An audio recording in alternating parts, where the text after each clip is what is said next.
It's Thursday, April 12th, 2018. Welcome to Raging Chicken's Out the Coop podcast. This is Kevin Mahoney, editor and founder of Raging Chicken Press. Each week I talk to our Capitol muckraker-in-chief, Sean Kitchen, about the good, the bad, and the ugly in state and national politics. Got a little bit of a different show here tonight, folks. I am out in State College, Pennsylvania, yes, the home of Penn State, for the final APSCUF Legislative Assembly of the academic year. This is our faculty union, my faculty union, and so I'm out here from Thursday until Saturday. So Sean and I are doing a special Thursday night edition. We are at the Toff Trees Country Club, I guess, golf place or whatever it might be. And I have to tell you right off the bat that the Wi-Fi access here, the internet access, is not great. So we've had to do a little bit of editing to tonight's podcast, and you're going to hear at the very end of the show tonight, it starts to break up right at the very end as we kind of cut it a little bit short. We had to cut out an early segment of the show when we're talking a little bit about, just kind of more general comments and discussion that it was just breaking up really bad. But hopefully you'll stick with us this week as we kind of make it through what proved to be a pretty insane week. So in addition to talk a little bit about just the insanity in national politics, I mean, I have to say this week rivaled every other one for the top week in craziness.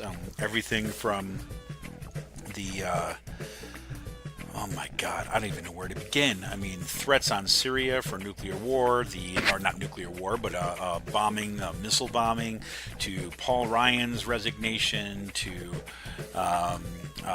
the raid on Trump's lawyers Cohen's offices and home, to you just name it. This week has been nuts. And then on the flip side of it, there's also been kind of amazing stuff happening when it comes to nationwide strikes. Not nationwide, statewide strikes in like Oklahoma and the potential in Arizona. So we get into that a little bit today. We also kind of follow up on some sort of reporting that Sean did this week. Sean was reporting a bit on the State Policy Network and how they released a memo attacking striking school teachers. What's interesting about this memo is it was not intended for public consumption, but it lays out State Policy Network's basically plan and talking points for how to destroy teachers' unions, what kind of messaging you need for that. It's basically pitting, students against teachers and teachers against teachers, kind of stuff you would imagine. We also see is Daryl Metcalfe this week. Daryl Metcalfe. Well, he basically took up the gerrymandering reform bill in his committee and basically eviscerated it. Gutted it and replaced it with nothing, short of a sheer power grab that could potentially lead to Republicans maintaining, for all practical purposes, permanent control of Pennsylvania's legislature, at least for the foreseeable future. So Sean gets in that. Then we talk about, of course, in Millcreek Township, that school district. No, it wasn't River Rocks this time, folks, but it was, they gave teachers 500 mini bats. Mini bats, those little souvenir bats? Gave them the teachers in order to stop an active shooter, because that's the world we live in. I'll also talk a little bit about the Colleen Bradley case. That's the whistleblower case that I've been following. Published a piece in Raging Chicken today detailing the legal case, right, and why this is potentially going to make it to the Supreme Court if the Supreme Court agrees to hear it. Sean also gets in and tells us a little about some herons, particularly the yellow-crowned herons as they return to Harrisburg. And the Midtown neighborhood, kind of right down the street from where Sean is basically their only breeding colony in the state. So that was kind of a cool thing that happened this week. And Sean's got some info about moving on to some bigger and better things. Also cool.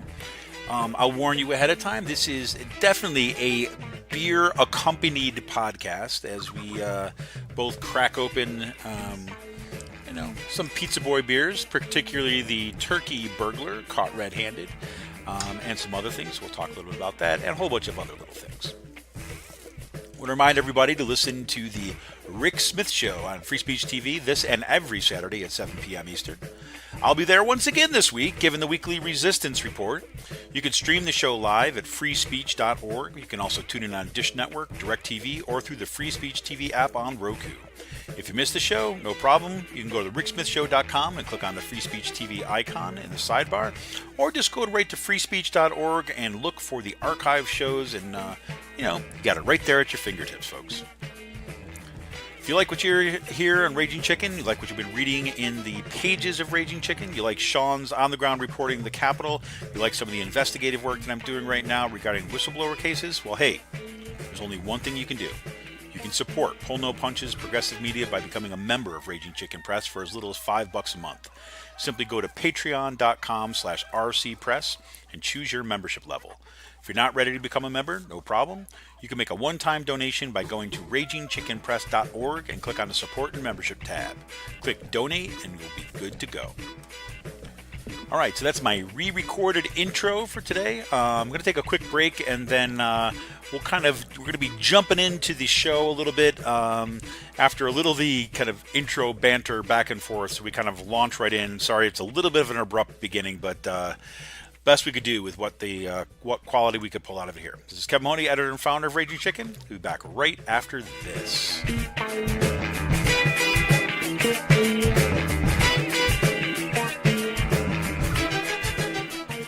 Yeah, man, you have been, I'll tell you, you have been busy. You have been really busy. And I guess when you're busy by going to check out hearings and you're in the state capitol, especially as spring springs, right? As spring has sprung, it seems like more and more of the crazy comes out. Some cool stuff this week.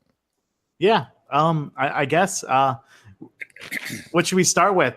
Well, let's just say, let's just do a kind of like, best of crazy, just in kind of like in the news in general this week. Michael Cohen. Yeah. Where do you start? Right. So Michael Cohen kind of the raid on his offices, right? That was kind of his interesting. House and hotel. Yeah. His house and his hotel. We'll see what comes of that. I know that the hashtag resistance folks are all kind of expected to find hammer and sickles and red flags and like busts of Lenin in there so that they can rekindle the Russian war. But we'll see. So, or maybe it's just going to be the actual videotapes of Trump and Stormy Daniels so that they're going to pass on to Melania. I don't know. I don't know what's in there. But I would hate to be at that hearing. What's that? Tapes, are they there? The what? The what? The P tapes. The P tapes. Yeah, that's what it'll be. It'll be the Stormy Daniel tape. It'll be the P tapes. Right? I think Obama's birth certificate might be in there too. That's it. Trump bought it at an auction. That's what it is. Oh man. Yeah, so you've got that craziness. You've got Mike Pompeo. Mike Pompeo, gotta like Mike Pompeo making news this week. What's that? Yeah, to the State Department. Yeah, did you hear that Pompeo actually tried to get in touch with Hillary Clinton? Did you hear this? No, I did not. He tried to get in touch with her to ask her advice on how to deal with a contentious hearing. You just like, really? She only went through like 60 or 70 of them. But in what world? There was a thing called Benghazi. Yes. That you pull tape from, and no, it just blows my mind. The guy's like, oh, contentious. I think it's going to be a contentious hearing. Who should I call? Hillary. Hillary would be more than willing to help me out. Let's give her a ring. I guess. We all have dreams. Yeah, exactly. I guess. Mike Pompeo, man. Mike Pompeo. Well, I guess on the positive side of the ledger, other than kind of all the, again, we should say, are we going to bomb Syria? Right? Is that what's going to happen? Should we expect more like, hey, Russia, get ready. The bombs are coming. Right? More of those tweets coming out from Trump. I don't know. Are we gonna make it through the month of April before we're kind of like embroiled in yet another war? I don't know. Well, when does another Homeland Security advisor quit? Oh, did it? This is one I missed. Yes, because of Bolton coming in. No, you mean national security advisor? Yeah, national security. Yeah. With Bolton coming, that's right. The stash is back. I mean, how can we forget that? Paul Ryan. Paul Ryan. I know.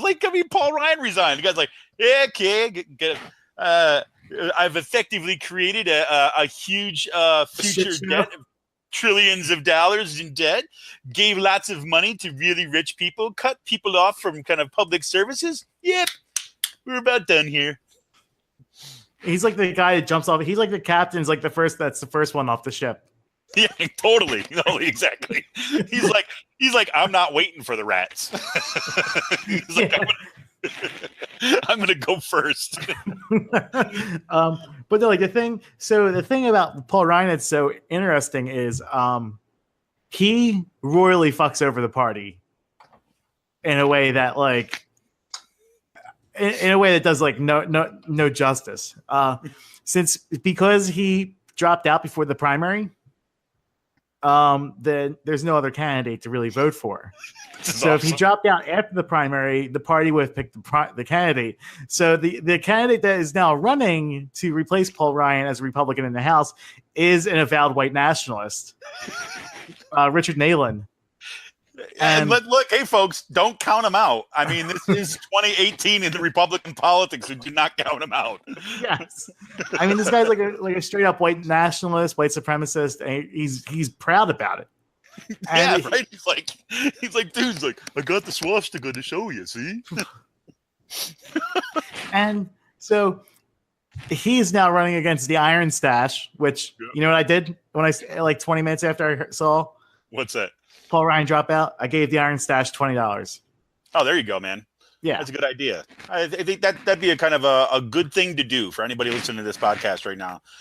You want to kind of money well spent. There you go. Did you see his video that came out after Paul Ryan withdrew?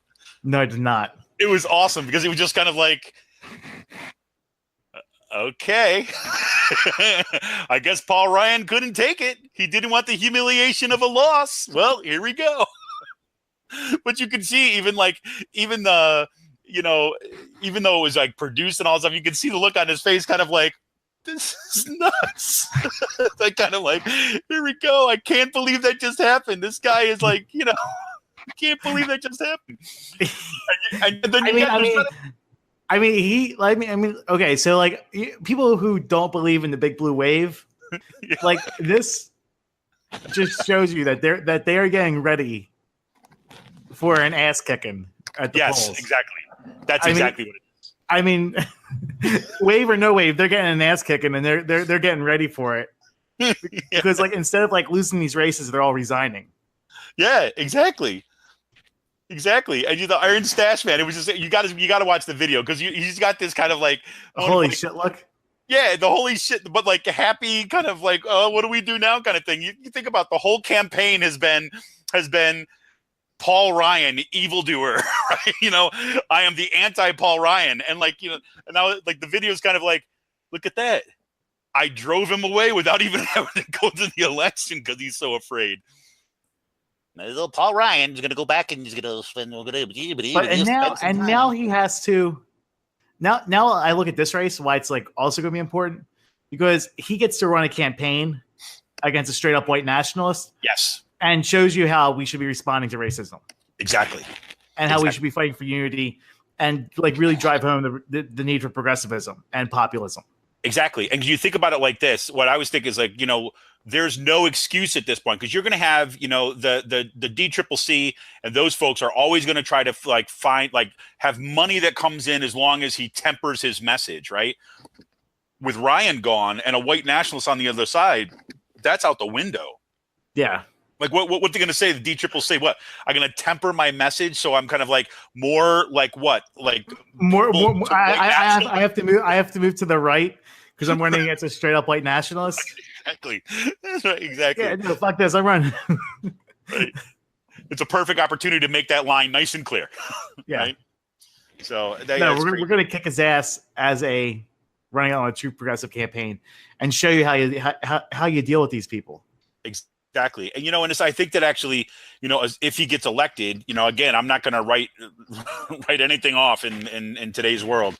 But if he gets elected, that also is going to give him some space, right, to kind of like to bring that platform, to bring that argument right to DC. Because it's like, Ryan just kind of like, skedaddled, packed his bags, and like he could barely contain himself. Like he just said, "Oh, okay, I'm not okay. I'm not resigning right now. I'm going to stay to January." So we'll see. I mean, like how like unprecedented is this that you have a House Speaker pretty much like up and leaving, right? And then we're second, and it's. Yeah, I mean, it's like unbelievable. And the best part about it is, do you see like the Boehner stuff? Oh yeah, Boehner medical marijuana. Yeah, that morning, right? You can see Boehner like getting up nice and early, right before he's golfing. Yeah, I think I'll tweet this out. I'll give a little love back to my new lobbyist people. No one's gonna see this, right? Then Speaker of the House resigns. Wonder what the last Speaker of the House did. John Pitt. Oh my God, he's working for a cannabis company. Then it made it to like every front page in the world because it got packaged up with the Ryan stuff. That was great. Oh man, I could totally see Boehner. I could totally see Boehner stoned too as well. I get. And drunk. Yeah, totally. Well, he's always drunk, right? It's like, like that is cigars or whatever like this. But I could totally see him. He's like out by the lake and like, I don't know what my problem was for so long. I feel great. Life after politics is sure is good. Dude, I want to see that guy make commercials, right, for cannabis industry. Hi, I'm John Boehner. I just said hi. Did you see that? Like that bright orange tan going. Yeah, it would be kind of like, whoa, all those years in Congress, man, that really had my head screwed on wrong. Now that I've had a little time to get it and get some distance and relax, man, I'm like, what was I thinking when it comes to cannabis? It'll be awesome. But that's crazy. But on the other side of things, so you got the craziness on the one hand, but man, the excitement this week for me was, seeing the Oklahoma teachers strike. The fact, like the Republicans in Oklahoma, I mean, actually passed teacher raises, and they actually earlier this week passed a school funding bill. But the teachers are like, look, that's not sufficient. In order to given the deep cuts, the fact that we're going to need more than that, it's not enough. And then you've got on Wednesday, the Arizona teachers they did a walk-in. Right, kind of did some rallies outside their school buildings, and then all walk back in together. And basically, they're saying we're meeting to talk about the date of our walkout. I mean, that's man, it's huge, Sean. Yeah, these teacher strikes have sure got the attention of a lot of people out there. That's for sure. Yeah, they have. I have to say. Like so. Well, that's what I was going to say. Speaking of the getting the attention of some people, why don't we move into some of the stuff that you've been working on this week, man? Because it's like the State Policy Network is hard at work.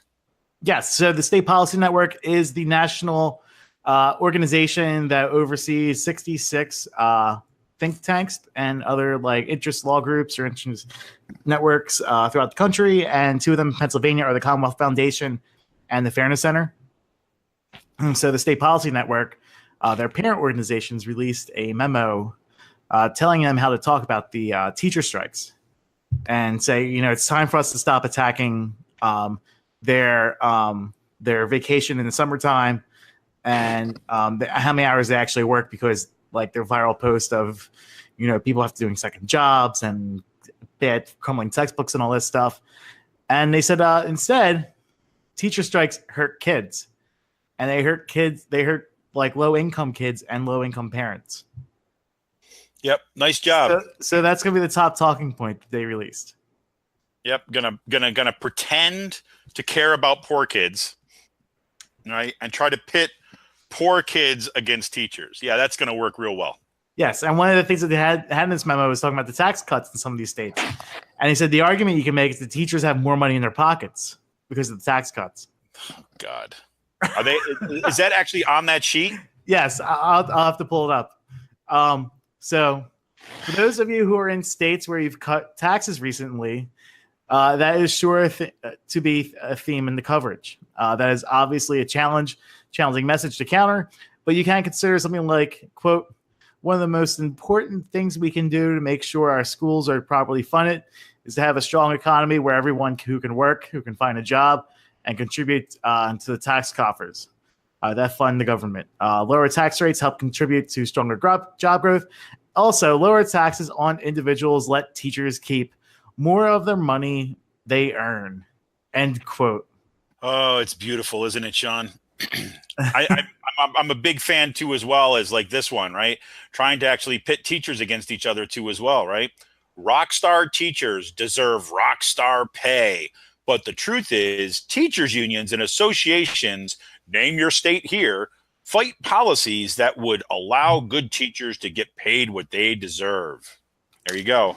Yeah, and these are pretty much the initiatives that groups like the Commonwealth Foundation and the Fairness Center have been pushing for years, going after teacher tenure, the so-called ghost teachers, and trying to force these schools to become charter schools and break the unions that way. Exactly. And, the interesting thing to me is that these folks, actually, I think it's been difficult. It's been difficult to convince even some teachers, right? And kind of liberals for that matter, that this kind of stuff is real, right? Because, you're every day, if you're not paying attention to politics all the time, it sounds like you're cooking up conspiracy theories. But what was good about this, about finding this document, you can say, nope, here it is. This is what they're doing. This is what they send out to people, right? Just like what we saw happen, after the Tea Party victory, and we saw the Center for the Media Democracy starting to expose the kind of the Alex stuff. You actually get to see what they're doing. So this, right here in our backyard, folks, Commonwealth Foundation, the Fairness Center, coming to a town near you. Yep. Fun. Next up on the list. No. So, Daryl Metcalfe, the other day called a meeting Monday, 2 minutes before session ended, that there would be a committee hearing on House Bill 722 at 10:30 in the morning in one of the smallest rooms possible in the Capitol complex, inside the Ryan office building. And if you fit all the legislators in there, and you can cram like 25 seats in there, and that's it. Yep, the classic move, right? Yes. So they eviscerated the Citizen Commission, pretty much the whole entire language of the bill, the bill that people have been fighting for months now, almost a year. Well, talk a little bit about just the background of that bill, so people might not be familiar with it. What was the bill originally designed to do? Create a Citizens Commission that redraws the maps.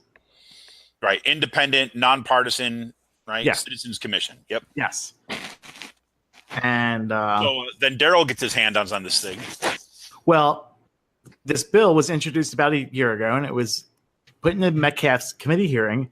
And people from fair districts, March on Harrisburg, and other organizations were fighting for this bill to be brought up in a committee vote. So next Monday, Fair Districts has had a rally planned.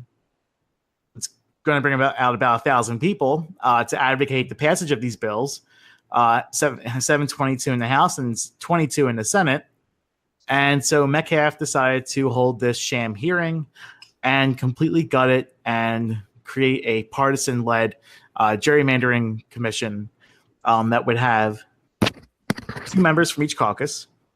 No, a member from each caucus, right? So that's 4 people there, 2 Republican, 2 Democrats, and then 2 people that are elected from the majority of each caucus. There you have it. Which would give you 6. It would be a 4-2 majority, pretty much. A 4-2 majority. And so as I understand it, what they did when they brought this up in the committee hearing, right? Because you can make amendments, you can kind of redo, add things, all this stuff. So basically what they did is they literally just hollowed out the bill, replaced it with something else, and are now going to kind of like hawk this thing. Or it hasn't come out of committee yet, right? No, it's pretty much like a fuck you to the activists from Metcalfe and all them. Yeah. And it killed gerrymandering reform in this state. And if they wanted to now, since it changes the Constitution, the Republicans could theoretically run this bill out of committee, have it pass the House and Senate, both sessions in a row, and change the Constitution that way. I mean, that's going to be hard to do, right? Mm-hmm. But like these people are dedicated to holding on to power, and they're really pissed. Yeah, that the Supreme Court redrew these maps, and this was in retaliation to what the Supreme Court did. Right, and so from what I understand from the world of social media, you've been quite an alarmist on this position, Sean. Yes, I have been. Oh God, no! But the comment section has been funny. But here, can you just walk us through kind of a little bit what you did in that article, because I think it's really important. Because Sean and I we've talked about this on the podcast before, is that there are people that believe that, okay, look, if there's not a like at least a 50 to 70% chance that a bill is actually going to get passed, then you just ignore it as kind of posturing. Our argument has been for a long time is that no, you need to track these moves, right? You need to track the moves and shine a light on them early so you can see what these people are doing, right? And then you say, look, this is kind of what is possible. Like, and Sean never said, right, in his article that this is kind of the likely outcome, right? But was kind of saying, like, look, this is kind of what could happen. And this is why it's important to pay attention to, right? Yeah. I mean, and it's also that these people are crazy enough to do it. Right. I mean, like, you look what Thursday did, completely disregard for the law and said, voter ID done. Mitt Romney's going to win Pennsylvania. Right. On camera. Yeah. He was recorded. I don't think he was willingly recorded, but he was recorded saying that. I think he knew the camera was done. He was up at a podium speaking about it. Okay. I didn't realize that. Voter ID done. Yeah. They lost the judicial elections in 2015 due to the porn scandal, right? And then one, it's because a justice was aged out the age of 70. And by 2016, they changed or by last year, they changed the Constitution, raising that to 75, so they wouldn't lose another justice, and it would be a 6-1 court. This is what these people do. I mean, right? They have lost the Supreme Court for decades, which will not allow them to hold on to power once the gerrymandering reform commission or gerrymandering happens in 2022, because the members of each caucus pick a member, right, for the commission. It's usually themselves. The commission is the leader from each caucus. So 2 Democrats, 2 Republicans, and then 1 from the Supreme Court. The Republicans held the Supreme Court in 2010. Now the Democrats have the Supreme Court in 2020, and will have it for 2022. So they are going to lose power no matter what. Right. And I think they will potentially try to do everything they can to hold on to it. Right, exactly. And I think that the important part is that we can't underestimate crazy. Right. Even if we're talking about something that is like there's a lot of hurdles to get to a point where these Republicans could actually use the Pennsylvania Constitution in order to ensure themselves kind of like majority, foreseeable future.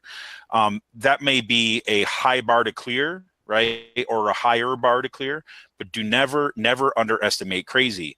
And I think it's important to kind of see what could happen, right? Because, you and I were joking about this before, but it's like, you don't want to be at the point where, you're sitting there like over the mass grave, right?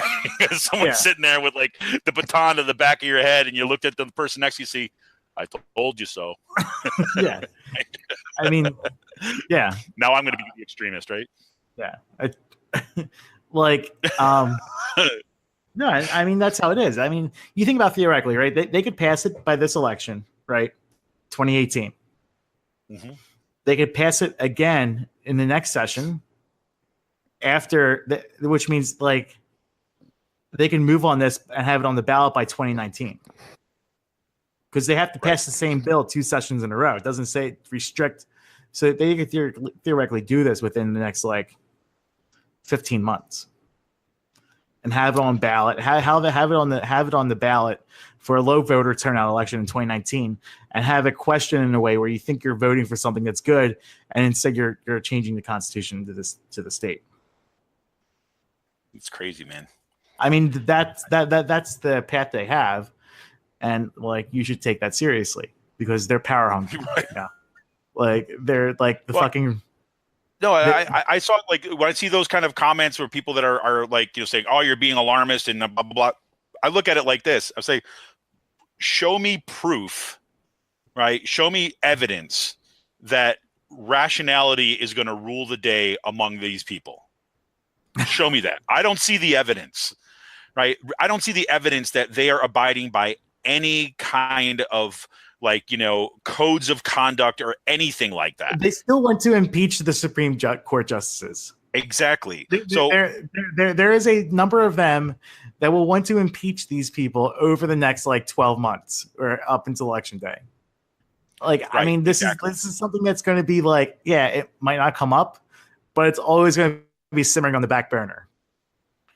Right, exactly. And, frankly, if we expose this kind of stuff, right, as Sean did, we expose this kind of stuff, that actually becomes organizing opportunity for progressives. And you know what? You know how every other media outlet covered this as a power grab. That is the main framing coming out of this, is a power grab. And it's exactly what we said this is a power grab. You know? If they were serious to go through with this, which they can, nothing's going to stop them. The governor can't stop them. The Supreme Court can't stop them. You have to pass. The legislature has to pass the bill by a simple majority, 2 sessions in a row, and then it goes to a ballot vote on the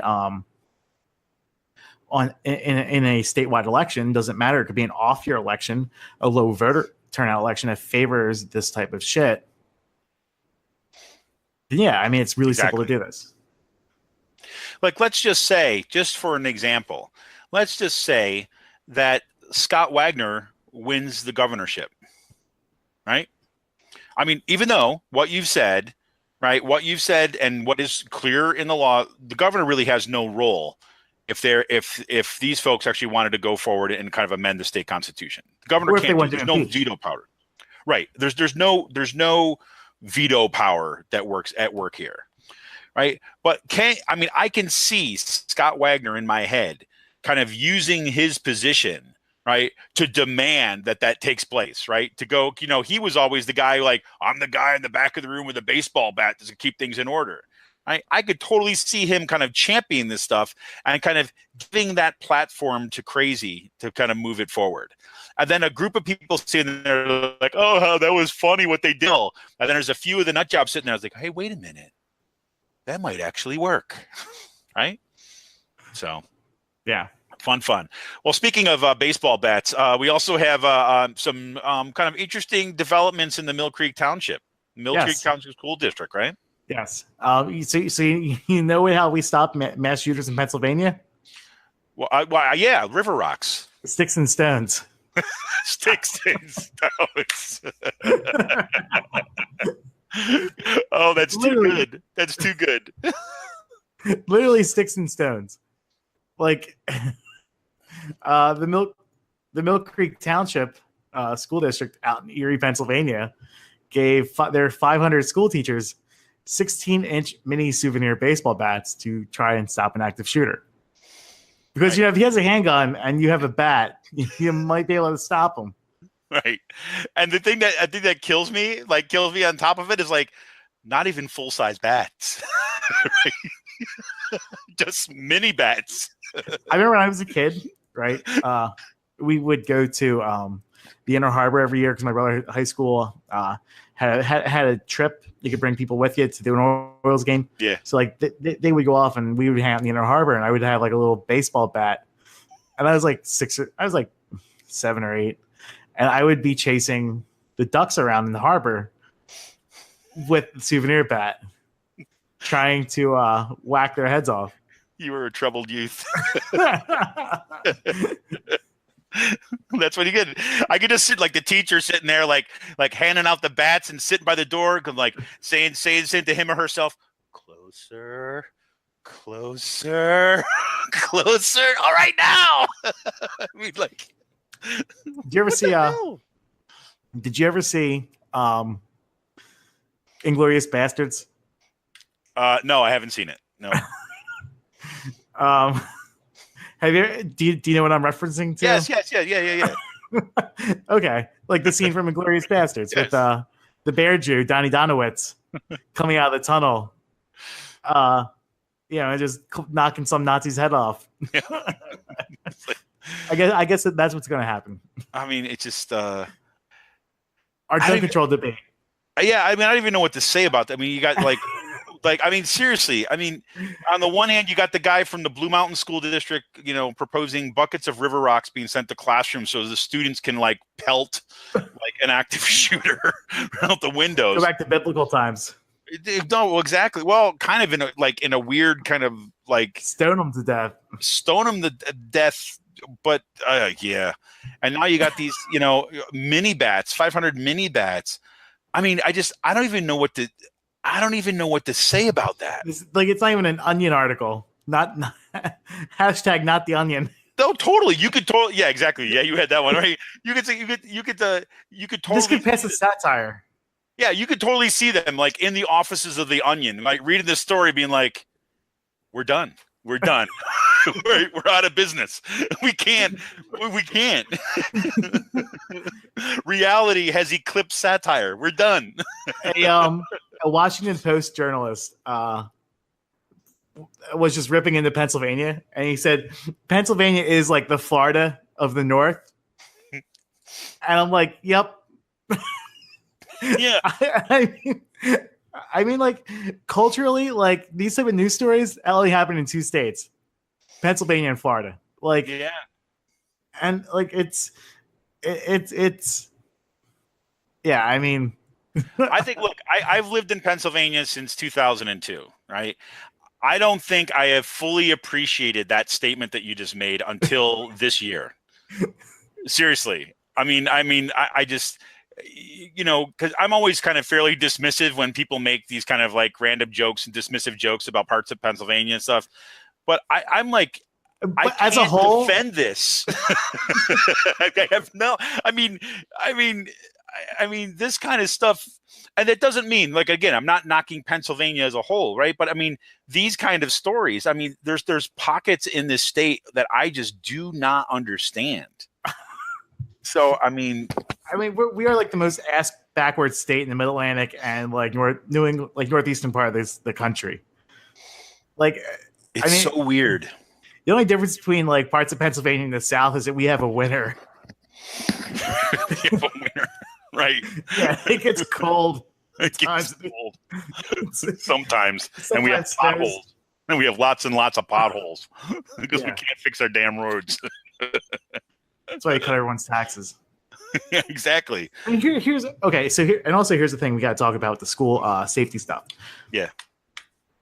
Like if we want to put like school resource officers and like metal detectors and people working metal detectors, like 3 or 4 at every school in the state, you know who's not going to pay for that?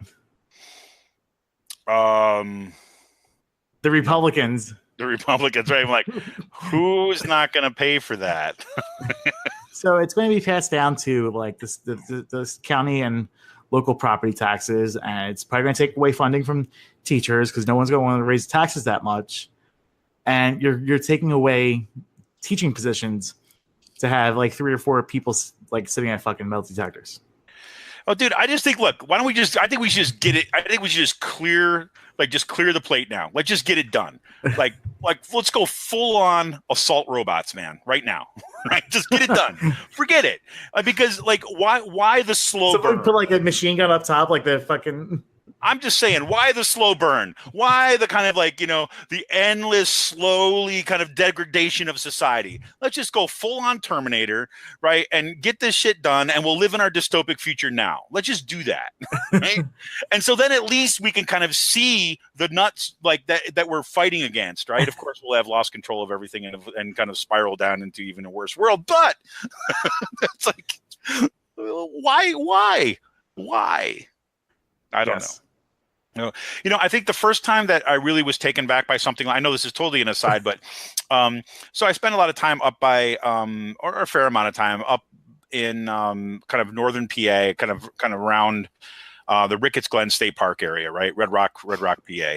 And if you go down into Benton, right, it's like kind of off Route 118 in kind of northern PA. If you go off into Benton, there's like Fishing Creek there. There's great fishing spots there. Like my wife has family up there.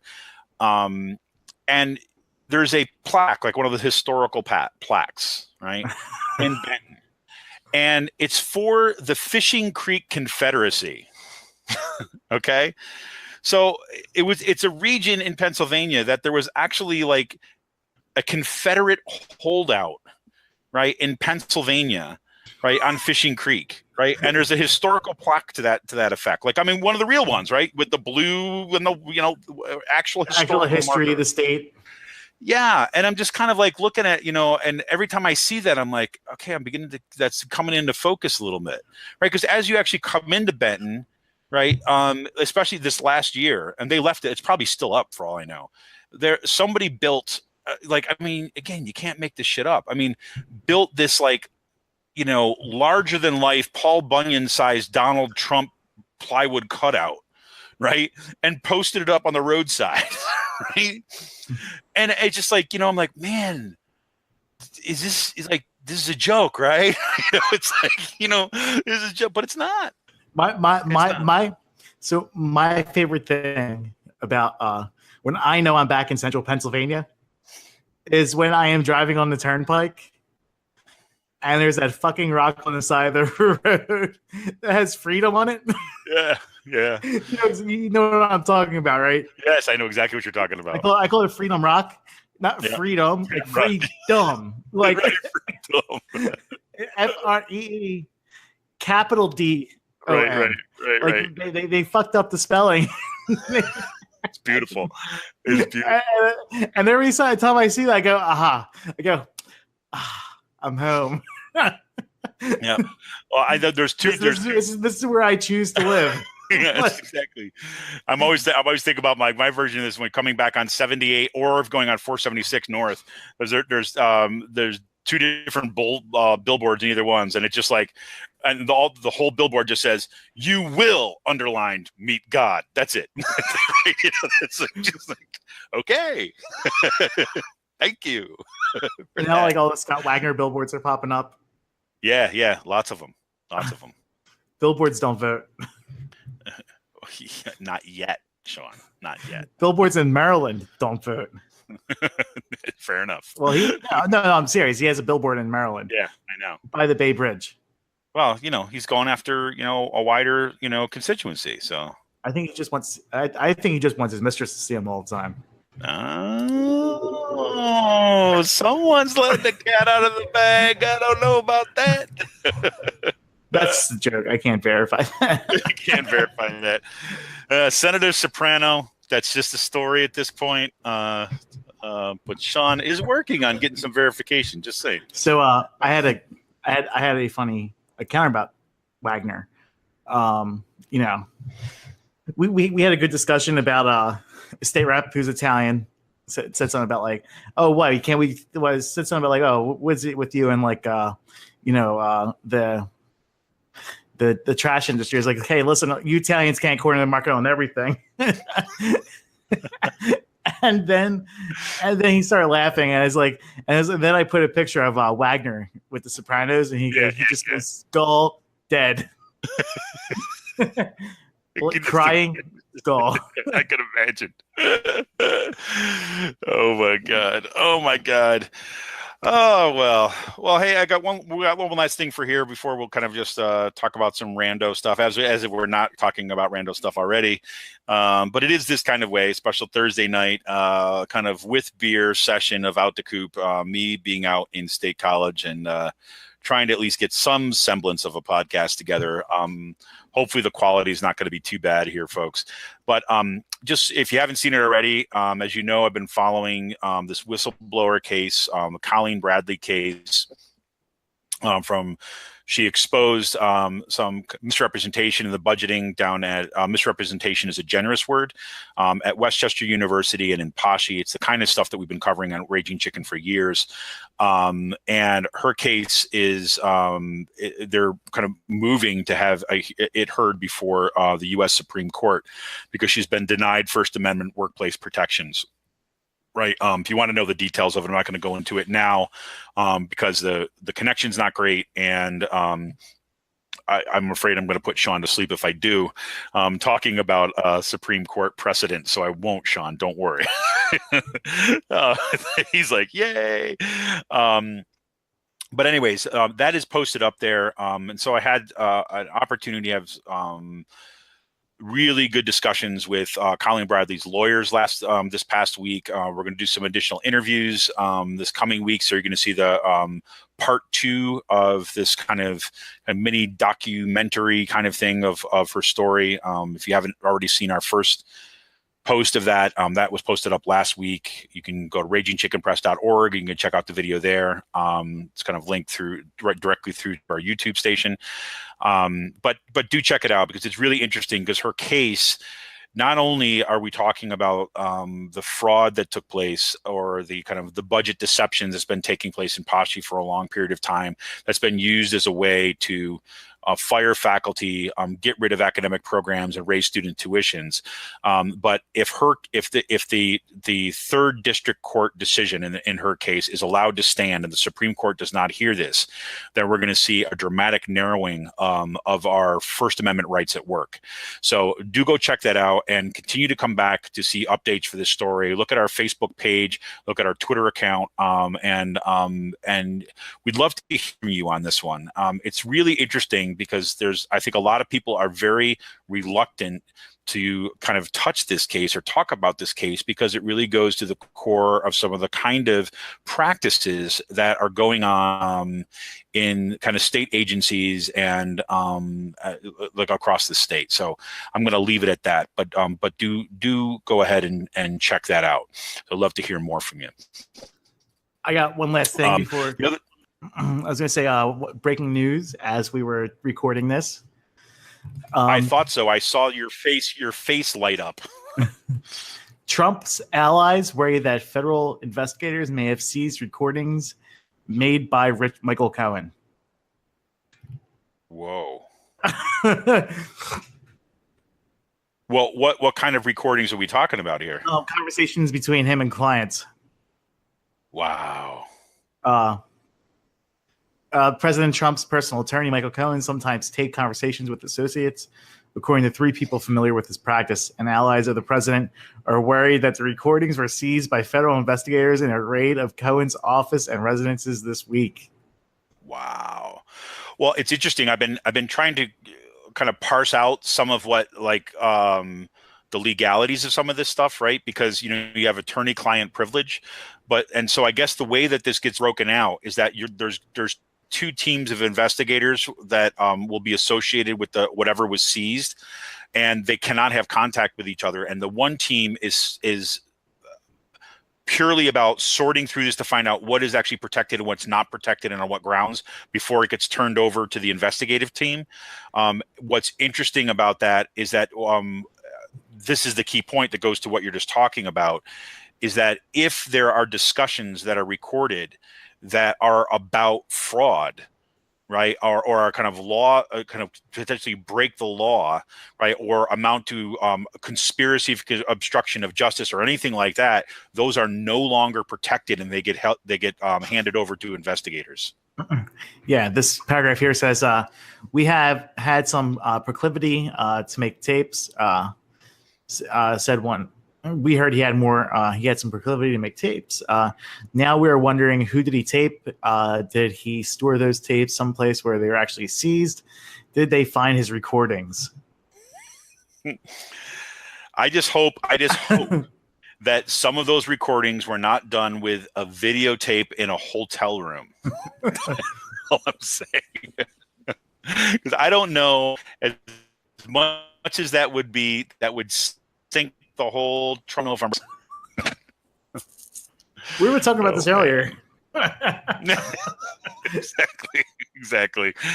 Oh my God. Well, kind of there we have it, folks. So it was just a reminder. Look, if you want to support Raging Chicken Press, you need to go to patreon.com/rcpress to become a member of Raging Chicken Press for as little as $5 a month. We need your support. If the kind of reporting that Sean has been doing this week, right, that has been exploding on the web, has been driving a lot of the conversation around this. The kind of more kind of sustained kind of interview and investigative stuff I'm doing now with the Colleen Bradley case, right? This is time, right? And as you know, as everyone who listens to this, everyone who reads Raging Chicken Press, you know that we are doing this for the most part, as like side projects, right? And Sean will tell you that that Raging Chicken is certainly not supporting his life right now. And for me, it's more of kind of like, this is where I've put my investments right here. So you becoming a member supports this kind of journalism and helps us pay writers, right? We're really close. I'll tell you this right now. We're really close to getting to the point where we're going to meet our second goal, which will mean it'll be kind of upping payments to writers even further, right? I mean, my goal would be if we could get to the end of 2018, which we're kind of like almost getting to the point where we're paying almost market rates for articles for our writers. That would be absolutely amazing, because once you hit that, not only are you able to kind of like support the writers who are doing the work, right, but you're able to attract even more people that are willing to do this work to the project. So please, if you can, become a member of Raging Chicken Press today. Go to patreon.com/rcpress and become a member as little as $5 a month. We're going to be right back after this message with our Let's Call.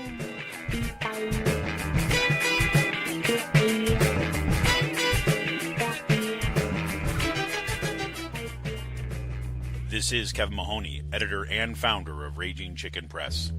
Over the past 6 years, we've brought unapologetic, progressive, activist media to Pennsylvania and beyond.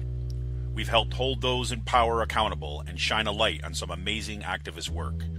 We've broken national stories and established a reputation as an aggressive, independent media site. As newsrooms close and traditional journalists lose their jobs, hard-hitting investigative news suffers. If we care about our democracy, we have to find new, sustainable models of journalism. And frankly, no one's going to do it for us. After the Trump election, we dug in even deeper. Thanks to some longtime members, one-time donations, and a shift in other resources, we brought on more writers and started paying them. Now we're doubling down and want to expand our infrastructure and pay our writers even more. We need to invest in our media if we have a chance to resist the unprecedented assault on democracy, working families, women's rights, and our planet. History will remember the choices we make today. So take a minute to become a member of Raging Chicken Press. For as little as $5 a month, the price of a local craft beer or a cup of coffee, you will be supporting homegrown progressive journalists and media activists. Go to ragingchickenpress.org and click on the Support and Membership tab to become a member. Leave a one-time donation or learn about other ways that you can help. We don't have billionaire backers. Keeping progressive activist media going strong depends on you. Thank you for all your help and support. Keep up the fight.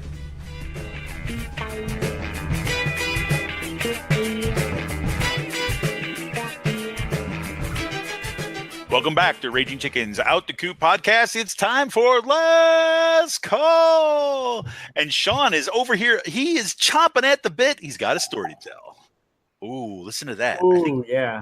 I think that's the sound of, well, yeah, we should wait. Actually, before you get to your story, let's say, so what are we drinking tonight? I am having a raspberry Berliner Weiss from Pizza Boy.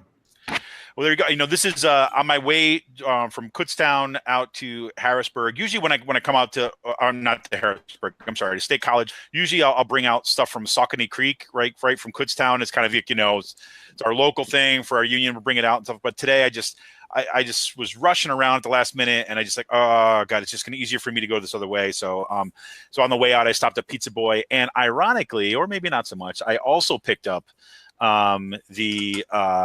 so what is the actual cause? It's the Turkey Burglar Caught Red-Handed Berliner Weiss, right?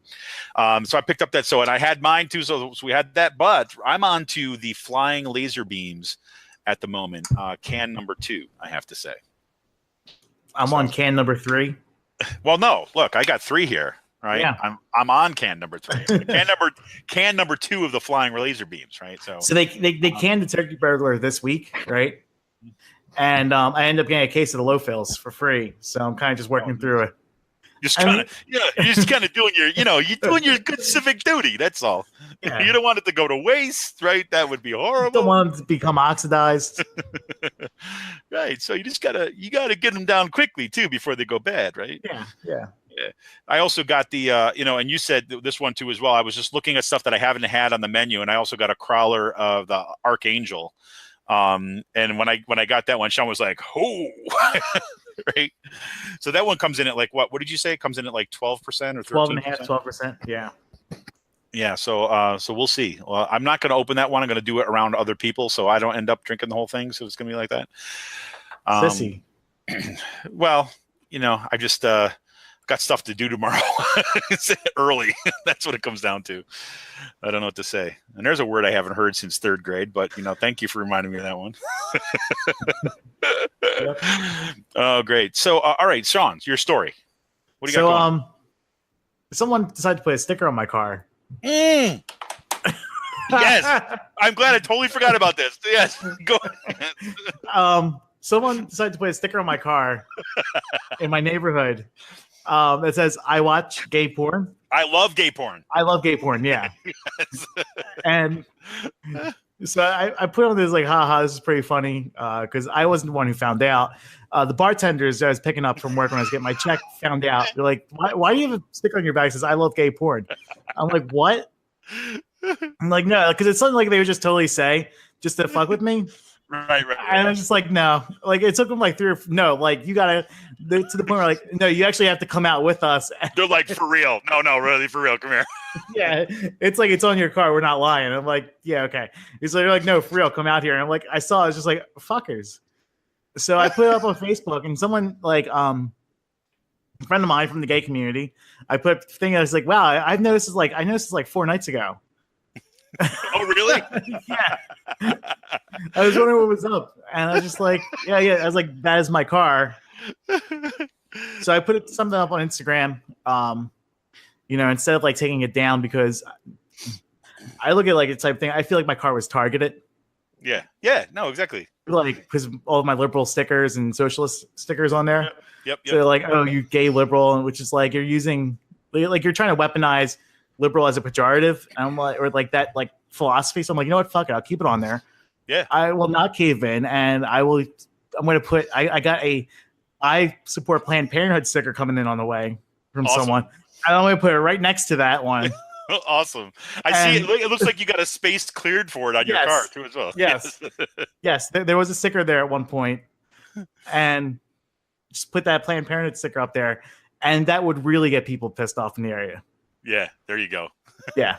There you go. That's awesome. Yeah, you check out Sean. Check out Sean's picture there. It's freaking awesome. It compliments the Bernie Sanders. Yeah. When you posted it, right, and you posted, I'm like, that's exactly what you do. That's exactly. Here you go. Oh, you're trying to like shame me by kind of, you know what? Not a shame. Here you go. Going right back at you. Yeah, I'm really comfortable about my sexuality and being straight. So you're not gonna like. So, okay. What do you? So like, what's the thing that you're trying to do here? You're marrying to make me whatever. All right, I'll flip it back. I'll turn this into like a fuck you to the social conservatives out there, right? And put a Planned Parenthood sticker right next to it, and then that would really get looks from people. Yep. I think you should get another bumper sticker. Maybe I'll make this for Raging Chicken, right? That will just kind of say, "Can't wait to see the P tape." Show us the P tape. Yeah, show us the P tape, please. Oh my god. Oh man. So here we are. I'm out here it's in State College. It's our union's legislative assembly. It's the last one of the academic year, and there's some serious stuff that's going to go on because in part there's we're having like elections. This is kind of our election cycle, but it's also the last time that we'll meet as an assembly before the expected Janus decision for this summer. And then That's it's gonna be an interesting thing. And so I don't remember. We talked about this briefly, postpone it again too as well, which I hate to do. But I mentioned this in our last podcast that the president of Edinburgh was basically like forced out because of student and faculty activism. And so I'm going to run into some of these folks that were in part responsible for that this week. And if I can, if they're willing to, I'm going to try to sit down and kind of do at least a short interview about what happened up there at Edinburgh. Kind of put it out as out to Coop Extra. But don't be surprised this week if you see some additional out to Coop Extra stuff from this APSCUF Legislative Assembly. Be kind of cool. The other thing that is coming out, as you've seen, there was a rally at Westchester University this past week for the PA Promise, right? That's the kind of, the free college tuition modeled after the New York policy on this stuff. So hopefully there's gonna be some folks there. We'll kind of chat about this too as well. And my friend Kara, shout out to Kara, who I saw actually on the way in today. Kara is just knows great beer and whiskey too as well. So if I got any tips from you, I'm going to ask her about that too as well. I'll send it your way too. So Kara Laskowski, tips to you. You always have kind of cool stuff. Anyways, so Sean, it's your mating season again, I guess.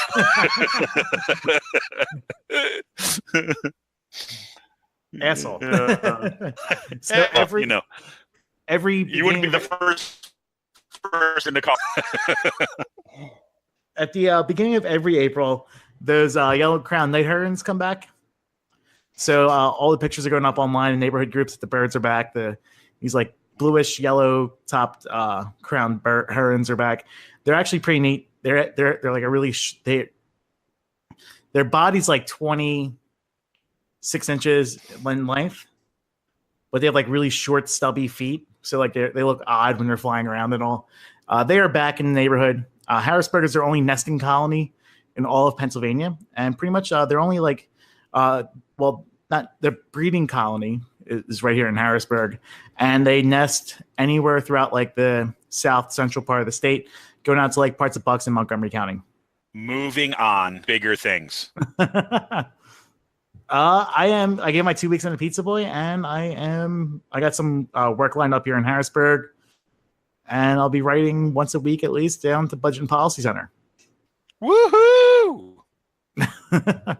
Yes, I am looking forward to it, and it feels nice to get out of the bartending world for now. Awesome. Well, our connection is starting to die, everybody. So, Sean, any last good of the order? Drink up. See ya.